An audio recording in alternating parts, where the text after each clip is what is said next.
Gandhinagar district cricket association વિવાદોના ઘેરાવમાં આવ્યું છે, જ્યાં સંસ્થાની કામગીરી અને હોદ્દેદારોની નિમણૂક પર ગંભીર આક્ષેપો સાથે ચેરિટી કમિશનર તેમજ ગુજરાત ક્રિકેટ એસોસિએશનને લિખિતમાં રજૂઆત કરવામાં આવી છે।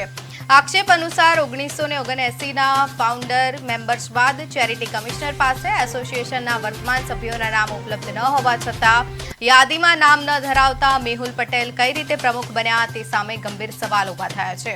આ ઉપરાંત આશરે 3 વર્ષ પહેલા અવસાન પામેલા નરેન્દ્ર શુક્લાનું નામ પણ હજી સુધી કમિટીમાં વાઇસ પ્રેસિડેન્ટ તરીકે ચાલુ દર્શાવવામાં આવી રહ્યું છે।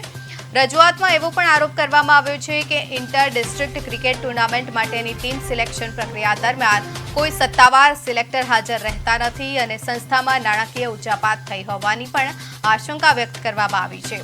આ મામલે ચેરિટી કમિશનરને 1 મહિનાથી વધુ સમયથી રજૂઆત કરી હોવા છતાં કોઈ ઉત્તર કે કાર્યવાહી કરવામાં નથી આવી, જ્યારે ગુજરાત ક્રિકેટ એસોસિએશનને પણ 2 વાર રજૂઆતો કરવામાં આવી હોવા છતાં યોગ્ય તપાસની માંગ ઉઠી છે।